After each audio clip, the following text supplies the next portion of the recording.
15th finance ದುರ್ಬಳಕೆ ಮಾಡಿರೋದ್ರಿಂದ ಇದು ಕೇಂದ್ರ ಸರ್ಕಾರದ ಗಮನಕ್ಕೆ ಬಂತು ಅಂದ್ರೆ ಮುಂದೆ 1 ರೂಪಾಯಿ ಅನುದಾನ ಇವರು ಪಡ್ಕೊಳ್ಳೋದಕ್ಕೆ ಸಾಧ್ಯ ಆಗಲ್ಲ. ಅದನ್ನು ಸರಿ ಮಾಡೋರಿಗೆ ರಾಜ್ಯ ಸರ್ಕಾರಕ್ಕೆ ಮುಂದಿನ ಅನುದಾನಗಳೇ ಬರೋದಿಲ್ಲ ಇವ್ರು ಮಾಡಿರೋ ತಪ್ಪಿಗೆ.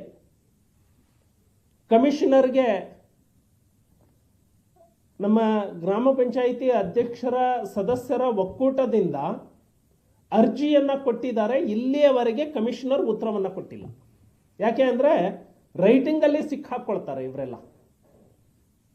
ಮಾನ್ಯ ಪ್ರಿಯಾಂಕ್ ಖರ್ಗೆ ಅವರಿಗೆ ನಾನು ಒತ್ತಾಯ ಮಾಡ್ತಾನೆ, ಸಾವಿರಾರು ಕೋಟಿ 15th ಫೈನಾನ್ಸ್ನ ಅನುದಾನವನ್ನ ಈ ರೀತಿ ದುರ್ಬಳಕೆ ಆದಾಗ ಇಲಾಖೆಯ ಸಚಿವರಾಗಿ ಯಾವ ನೈತಿಕತೆಯನ್ನ ಇಟ್ಕೊಂಡು ನೀವೆಲ್ಲ ಇರ್ತೀರಿ? ಇಡೀ ಕರ್ನಾಟಕದಲ್ಲಿ ಸಾವಿರಾರು ಗ್ರಾಮ ಪಂಚಾಯಿತಿಗಳಿಂದ ಸರಾಸರಿ 8 ರಿಂದ 10 ಲಕ್ಷ ರೂಪಾಯಿಗಳನ್ನು ಈ ರೀತಿ ಮಿಸ್ಯೂಸ್ ಮಾಡಿಕೊಂಡಿದ್ದಾರೆ. ಸಾವಿರಾರು ಕೋಟಿಯ ಹಗರಣ ಇದಾಗಿದೆ. ಇದರ ಬಗ್ಗೆ ಒತ್ತಾಯವನ್ನ ಮಾಡಿ ಕೂಡಲೇ ಮಾಹಿತಿ ಏನು ಕೇಳಿದ್ದಾರೆ ಆ ಮಾಹಿತಿಯನ್ನ ಕೊಡಬೇಕು. ತಪ್ಪಿತಸ್ಥ ಅಧಿಕಾರಿಗಳಿಗೆ ಮೊನ್ನೆ ಒಂದು ಕಂಪ್ಲೇಂಟ್ ಮಾಡಿದ ತಕ್ಷಣ ಒಬ್ಬ ಅಧಿಕಾರಿನ ಸಸ್ಪೆಂಡ್ ಮಾಡಿ ಮತ್ತೆ 6 ತಿಂಗಳಿಗೆ 3 ತಿಂಗಳಿಗೆ ಅವನಿಗೆ ಬೇರೆ ಪೋಸ್ಟಿಂಗ್ ಅನ್ನ ಕೊಟ್ಬಿಟ್ರೆ ನೀವು ಮಾಡಿರೋ ಭ್ರಷ್ಟಾಚಾರವನ್ನ ಕಂಪಾನ್ಸೇಟ್ ಮಾಡ್ಕೊಂಡು ಹಾಗೆ ಆಗೋದಿಲ್ಲ. ಎರಡನೇದು, ರಾಯಭಾಗ ತಾಲೂಕಿನಲ್ಲಿ ಲೋಕಾಯುಕ್ತರಿಗೆ ಒಬ್ರು ಕಂಪ್ಲೇಂಟ್ ಅನ್ನ ರಿಜಿಸ್ಟರ್ ಮಾಡ್ತಾರೆ.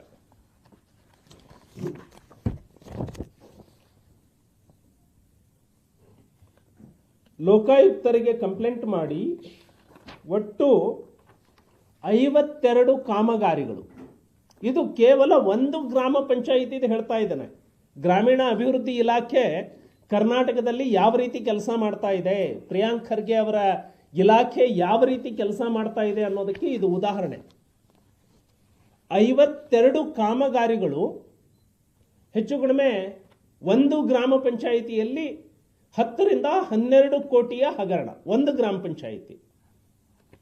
ಆ ವ್ಯಕ್ತಿ ದಾಖಲೆ ಸಮೇತ ಲೋಕಾಯುಕ್ತಕ್ಕೆ ಕಂಪ್ಲೇಂಟ್ ಕೊಡ್ತಾರೆ, ಇದರಲ್ಲಿ ಕಾಮಗಾರಿಗಳೇ ನಡೆದಿಲ್ಲ ಅಂತ.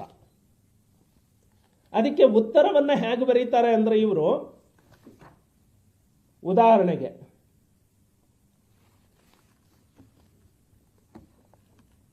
Creation of shed for segregation and processing of vet and dry waste ಒಂದು ಕಾಮಗಾರಿ ಇದು. ಇದರ ಕಾಮಗಾರಿಯ ಮೊತ್ತ 5,36,498 ರೂಪಾಯಿ. ಇದಕ್ಕೆ ಲೋಕಾಯುಕ್ತಕ್ಕೆ ಕಂಪ್ಲೇಂಟ್ ಬರೆದ್ರು. 5 ಲಕ್ಷದ ಕಾಮಗಾರಿಯಲ್ಲಿ 1 ರೂಪಾಯಿಯ ಕೆಲಸ ಆಗಿಲ್ಲ. ಇದು ಲೋಕಾಯುಕ್ತಕ್ಕೆ ಕೊಟ್ಟಿರೋ ಕಂಪ್ಲೇಂಟ್. Already bill ತೆಗೆದಾಗಿದೆ. ಏನೂ ಕೆಲಸವನ್ನ ಮಾಡದೆ 100% ಬಿಲ್ ತಗೊಂಡಿದ್ದಾರೆ. ಒಂದು ಕೆಲಸದ ಹೇಳ್ತಾ ಇದ್ದೀನಿ, ಆ ಥರದ್ದು ನೂರಾರು ಉದಾಹರಣೆಗಳು ಇದಾವೆ ಇಲ್ಲಿ. ಗ್ರಾಮೀಣಾಭಿವೃದ್ಧಿ ಇಲಾಖೆ ಯಾವ ರೀತಿ ಕೆಲಸ ಮಾಡತ್ತೆ ಅಂತ. ಫೈನಲ್ ಬಿಲ್ ಕೊಟ್ಟಿರೋದು ಏನಂತ, ನಾವಲ್ಲಿ ವೆಟ್ ಅಂಡ್ ಡ್ರೈ ವೇಸ್ಟ್ ಮ್ಯಾನೇಜ್ಮೆಂಟ್ಗೆ ಕನ್ಸ್ಟ್ರಕ್ಷನ್ ಮಾಡಿದೀವಿ ಅಂತ ಹೇಳಿ ಬಿಲ್ ಕೊಟ್ಟಾಯ್ತು. ಆ ನಂತರ ಆ ಕೆಲಸ ಆಗೇ ಇಲ್ಲ ಅಂತ ಹೇಳಿ ಲೋಕಾಯುಕ್ತಕ್ಕೆ ಕಂಪ್ಲೇಂಟ್ ಕೊಟ್ಟಾಗ ಇವರು ಲೋಕಾಯುಕ್ತಕ್ಕೆ ಉತ್ತರ ಏನು ಬರೀತಾರೆ ಅಂದ್ರೆ, ಇಲ್ಲ ನಾವು ಶೆಡ್ ಅನ್ನ ಅಲ್ಲಿ ಕನ್ಸ್ಟ್ರಕ್ಷನ್ ಮಾಡಿಲ್ಲ, ಆಫೀಸಿಗೆ ಲೆಡ್ಜರ್ ಅನ್ನ ಖರೀದಿ ಮಾಡಿದೀವಿ. ಪ್ರಿಯಾಂಕ್ ಖರ್ಗೆ ಸಾಹೇಬರ ಆಫೀಸಲ್ಲಿ ಈಗಲೂ ಈ ಕ್ಷಣಕ್ಕೆ ಇದರ ಅಮೌಂಟದ್ದು ಅಲ್ಲಿ ಶೆಡ್ ಕನ್ಸ್ಟ್ರಕ್ಷನ್ ಮಾಡಿದೀವಿ ಅಂತ ಪ್ರಿಯಾಂಕ್ ಖರ್ಗೆ ಆಫೀಸಲ್ಲಿದೆ. ಅದಕ್ಕೆ ಬಿಲ್ ಬಿಡುಗಡೆ ಮಾಡಿದೀವಿ ಅಂತ ಹೇಳಿ ಈ ಕ್ಷಣಕ್ಕೆ ಆಸ್ ಆಫ್ ನೌ ಅವ್ರ ಹತ್ರ ಎಂಟ್ರಿ ಇದೆ. ಲೋಕಾಯುಕ್ತಕ್ಕೆ ಕೊಟ್ಟ ಉತ್ತರದಲ್ಲಿ ಇಲ್ಲ ನಾವು ಅಲ್ಲಿ ಶೆಡ್ ಅನ್ನ ಕಟ್ಟೇ ಇಲ್ಲ, ಲೆಡ್ಜರ್ ಖರೀದಿ ಮಾಡಿದೀವಿ ಅಂತ ಹೇಳಿ ಒಂದು ಫೋಟೋ ಹಚ್ತಾರೆ. ಈ ಟೇಬಲ್ ಮೇಲೆ ಇಟ್ಟಿದಾರಲ್ಲ ಇವಿಷ್ಟು ಲೆಡ್ಜರ್ಗಳು. ಈ ಲೆಡ್ಜರ್ ಖರೀದಿ ಮಾಡೋದಕ್ಕೆ ಎಷ್ಟು? 5,36,498. ಎಷ್ಟು? 1, 2, 3, 4 ಇವ್ಯಾವು ಹೊಸವಲ್ಲ. ಆಫೀಸಲ್ಲಿ ಇಟ್ಟಿರೋ ಈ ತರದೊಂದು ಬಂಡಲ್ ಅನ್ನ ಇಟ್ಟು ಲೆಡ್ಜರ್ ಖರೀದಿ ಮಾಡಿದ್ದೀವಿ ಅಂತ. ಇದು ಪ್ರಿಯಾಂಕ್ ಖರ್ಗೆ ಇಲಾಖೆ ಮಾಡ್ತಾ ಇರುವಂತಹ ಕೆಲಸ.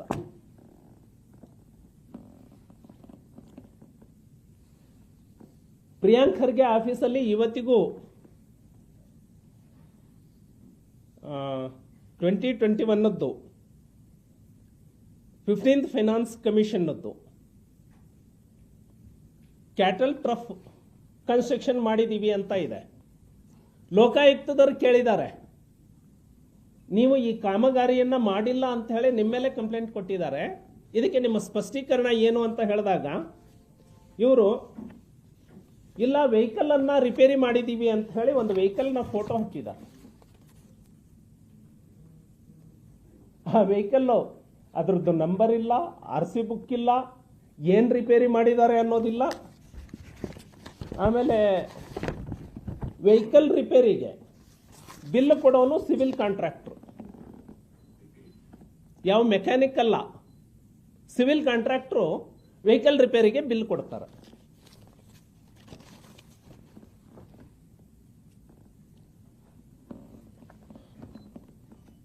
ಇನ್ನೊಂದು ಕಾಮಗಾರಿ ವಾಟರ್ ರೀಚಾರ್ಜಿಂಗ್ ಸ್ಟ್ರಕ್ಚರ್, ಇದು ನಡೆದೇ ಇಲ್ಲ ಅನ್ನುವಂತ ಇದನ್ನು ಮಾಡಿದಾಗ ಒಂದು ವಾಟರ್ ರೀಚಾರ್ಜಿಂಗ್ ಸ್ಟ್ರಕ್ಚರ್, ಇನ್ನೊಂದು ರೇನ್ ವಾಟರ್ ಹಾರ್ವೆಸ್ಟಿಂಗ್ ಸ್ಟ್ರಕ್ಚರ್. ಇವು ಎರಡಕ್ಕೂ ಇವರು ಹಚ್ಚೋ ಫೋಟೋ ಜಸ್ಟ್ GPS ಕಾಮನ್, ಯಾವ ವ್ಯತ್ಯಾಸಗಳು ಇಲ್ಲ.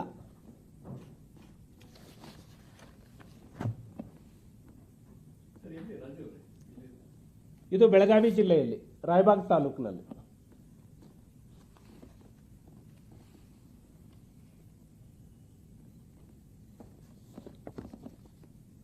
ಒಂದು ಕಾಮಗಾರಿಗೆ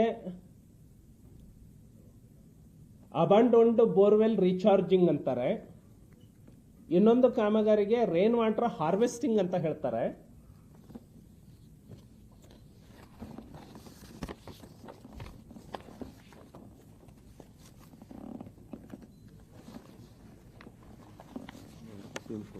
ಸೇಮ್ ಫೋಟೋ.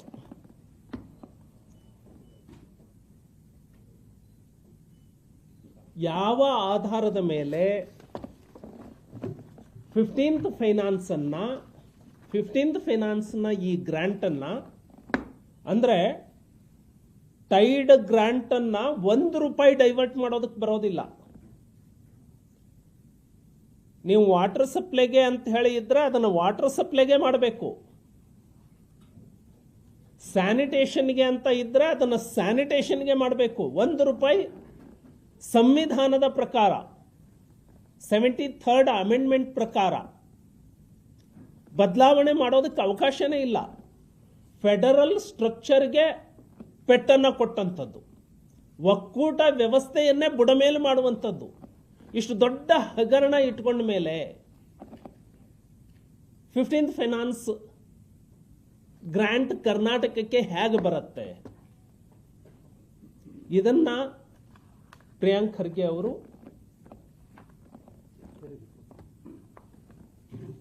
ನೋಡಬೇಕಾಗಿದೆ. ಗ್ರಾಮ ಪಂಚಾಯಿತಿಯಿಂದ ಗ್ರಾಮ ಪಂಚಾಯಿತಿಗೆ ಡೈವರ್ಟ್ ಮಾಡೋದಕ್ಕೆ ಬರೋದೇ ಇಲ್ಲ. ಇದು ಎನ್ಕ್ವೈರಿ ರಿಪೋರ್ಟ್ ಬಂತು ಅಂತ ಹೇಳಿದ್ರೆ ಈ ವಿಕಾಸ್ ಸೌಧದಲ್ಲಿ ಏನು ಕೂತಿದಾರಲ್ಲ, ವಿಧಾನಸೌಧದಲ್ಲಿ MS ಬಿಲ್ಡಿಂಗ್ ಅಲ್ಲಿ ಕೂತಿದಾರಲ್ಲ, ಕಮಿಷನರ್ ವರೆಗೆ ಎಲ್ಲ ಅಧಿಕಾರಿಗಳು ಮನೆಗೆ ಹೋಗಬೇಕು. ಕಮಿಷನರ್ ಹಂತದ ಅಧಿಕಾರಿವರೆಗೆ ಮನೆಗೆ ಹೋಗಬೇಕು.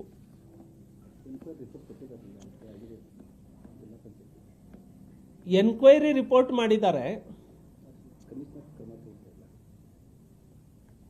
ಎನ್ಕ್ವೈರಿ ರಿಪೋರ್ಟ್ ಅಲ್ಲಿ ಸ್ಪಷ್ಟವಾಗಿ ಹೇಳ್ತಾರೆ, 15ನೇ ಹಣಕಾಸು ಕ್ರಿಯಾ ಯೋಜನೆಯಲ್ಲಿ ಯಾವುದೇ ಹೈಮಾಸ್ಕ್ ಬೀದಿ ದೀಪಗಳನ್ನು ಅಳವಡಿಸಿಕೊಂಡಿರುವುದಿಲ್ಲ.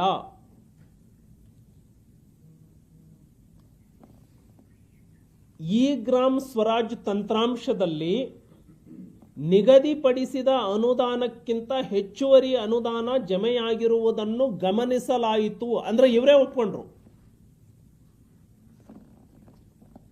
ಆಡಿಟರ್ ಕೊಟ್ಟಿರುವಂಥದ್ದು ರಿಪೋರ್ಟ್, ಸರ್ಕಾರಿ ಲೆಕ್ಕಾಧೀಕ್ಷಕರು ಆಡಿಟ್ ಸೂಪ್ರಿಡೆಂಟ್ ಕೊಟ್ಟಿರುವಂತಹ ರಿಪೋರ್ಟ್ ಏನು, ಹೆಚ್ಚುವರಿಯಾಗಿ ಅನುದಾನ ಜಮೆಯಾಗಿರುವುದನ್ನು ಗಮನಿಸಲಾಯಿತು.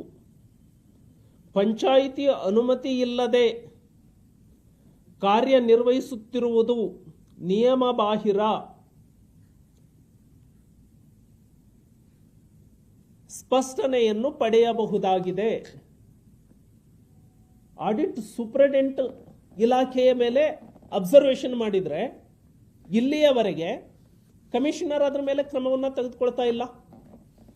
ಪ್ರಿಯಾಂಕ್ ಖರ್ಗೆ ಏನು ಮಾಡ್ತಾ ಇದ್ದಾರೆ? ಪ್ರಿಯಾಂಕ್ ಖರ್ಗೆಗೆ ತನ್ನ ಇಲಾಖೆಯಲ್ಲಿ ಏನು ನಡೆದ್ರು, ಎಷ್ಟು ಭ್ರಷ್ಟಾಚಾರ ನಡೆದ್ರು ಆಗತ್ತೆ, ಜಗತ್ತಿನ ಬಗ್ಗೆ ಮಾತನಾಡಬಹುದು ಅಂತ ಹೇಳಿ ತಿಳ್ಕೊಂಡಿದ್ದಾರ.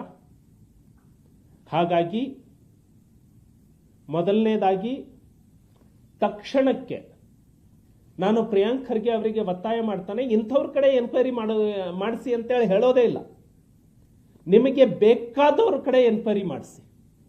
ಎಷ್ಟು ದಿನದಲ್ಲಿ ವರದಿಯನ್ನ ಕೊಡುವಂತಹ ನೈತಿಕತೆ ನಿಮಗಿದೆ ಅಷ್ಟೇ ನಾನು ಕೇಳೋದು. ಲೋಕಾಯುಕ್ತಕ್ಕೆ ರಾಯಭಾಗ ತಾಲೂಕಿನ ಬದ್ರುದ್ದೀನ್ ಜಿನ್ನಾಬಿಡೆ ಏನು ಕಂಪ್ಲೇಂಟ್ ಕೊಟ್ಟಿದ್ದಾರೆ, ಲೋಕಾಯುಕ್ತಕ್ಕೆ ನಿಮ್ಮ ಅಧಿಕಾರಿ ಕೊಟ್ಟಿರೋ ರಿಪೋರ್ಟೇ ಬೇರೆ, ನಾನು ಆ ಕೆಲಸ ಮಾಡಿಲ್ಲ ಅಂತ, ನಿಮ್ಮ ಟೇಬಲ್ ಮೇಲಿರೋ ಫೈಲೇ ಬೇರೆ, ಆಗಿರೋ ಕೆಲಸ ಬೇರೆ ಅಂತ ಹೇಳಿ ಇದಕ್ಕೇನು ಹೇಳ್ತೀರಾ? ಹಾಗಾಗಿ ತಕ್ಷಣಕ್ಕೆ ನಿಮ್ಮ ಹತ್ರ ನೈತಿಕತೆ, ಸಾರ್ವಜನಿಕ ತೆರಿಗೆ ಹಣವನ್ನು ಬಳಸ್ಕೊಳ್ತಾ ಇದ್ದೀವಿ ಅಂತೇಳಿ ದುರುಪಯೋಗ ಆಗಬಾರದು ಅನ್ನೋದಿದ್ರೆ ತಕ್ಷಣಕ್ಕೆ ಎನ್ಕ್ವೈರಿ ಮಾಡಿ ರಾಜ್ಯದ ಜನತೆಗೆ ವರದಿಯನ್ನ ಕೊಡಬೇಕು. ಈ ಥರದ ಹಗರಣ ಮಾಡಲಿಕ್ಕೆ ಇನ್ನು ಮುಂದೆ ಅವಕಾಶ ಆಗೋದಿಲ್ಲ. ಜಿ ರಾಮ್ಜಿ ಬಂದಾಗ ಈ ಥರ ಲೂಟಿ ಮಾಡಲಿಕ್ಕೆ ನಿಮಗೆ ಅವಕಾಶ ಸಿಗಲ್ಲ ಅನ್ನೋದಕ್ಕಾಗಿ ಕಾಂಗ್ರೆಸ್ ಈಗ ರಸ್ತೆ ಮೇಲೆ ಬಂದು ನಿಂತಿದೆ. ಹಾಗಾಗಿ ಮತ್ತೊಮ್ಮೆ ಗಟ್ಟಿಯಾಗಿ ಹೇಳ್ತವೆ, ನೀವು ಬರೀ ರಸ್ತೆ ಮೇಲೆ ಅಲ್ಲ, ಜನರ ಮುಂದೆ ನಿಮ್ಮ ಹಗರಣಗಳು ಏನಿದಾವೆ ಅವು ಎಲ್ಲವೂ ಹೊರಗಡೆ ಬರಬೇಕು. ನರೇಗಾದಲ್ಲಿ ಇಲ್ಲಿಯವರೆಗೆ 5.5 ಲಕ್ಷ ಕೋಟಿ ಬಂದಿದೆ ಕರ್ನಾಟಕಕ್ಕೆ. ಒಂದು ಉದಾಹರಣೆ ಇದೆಯಾ ನಿಮಗೆ ತೋರಿಸ್ಲಿಕ್ಕೆ? ನಾವು ಇಂಥದ್ದನ್ನ ಮಾಡಿದೀವಿ ಅಂತ ಹೇಳಿ ತೋರಿಸ್ಲಿಕ್ಕೆ ಒಂದು ಉದಾಹರಣೆ ಇದೆಯಾ? ಈ ಭ್ರಷ್ಟಾಚಾರ ಇನ್ನು ಮುಂದೆ ನಡೆಯೋದಿಲ್ಲ. ಗಾಂಧಿ ಹೆಸರಿನಲ್ಲಿ ಕಾಂಗ್ರೆಸ್ ಭ್ರಷ್ಟಾಚಾರ ಮಾಡೋದಕ್ಕೆ ಬಿಡೋದಿಲ್ಲ. ಆ ಬದ್ಧತೆಯೊಂದಿಗೆ ಜಿ ರಾಮ್ಜಿಯನ್ನ ಜಾರಿಗೆ ತಂದಿದ್ದಾವೆ. 15ನೇ ಹಣಕಾಸು ಆಯೋಗದ ಅನುದಾನವನ್ನ ಏನು ದುರುಪಯೋಗ ಮಾಡಿಕೊಂಡಿದ್ದೀರಿ, ಕಾನೂನು ಬಾಹಿರವಾಗಿ ಪಂಚಾಯಿತಿಯಿಂದ ಇನ್ನೊಂದು ಪಂಚಾಯಿತಿಗೆ ಅನಧಿಕೃತವಾಗಿ, ಹಾನಗಲ್ ತಾಲೂಕು ಒಂದೇ ತಾಲೂಕಿನಲ್ಲಿ 23 ಪಂಚಾಯಿತಿಗಳು ಇದ್ದಾವೆ. ರಾಯಭಾಗ ತಾಲೂಕಿನ ಒಂದೇ ಪಂಚಾಯಿತಿಯಲ್ಲಿ ಸುಮಾರು 52 ಫೈಲ್ಗಳು ದಾಖಲೆ ಸಮೇತ ನನ್ನ ಮುಂದೆ ಇದ್ದಾವೆ. ಈ ನೈತಿಕತೆಯನ್ನ ಪ್ರಿಯಾಂಕ್ ಖರ್ಗೆ ಹೊತ್ತುಕೊಳ್ಬೇಕು ಅಂತ ಹೇಳಿ ಒತ್ತಾಯವನ್ನ ಮಾಡ್ತಾರೆ.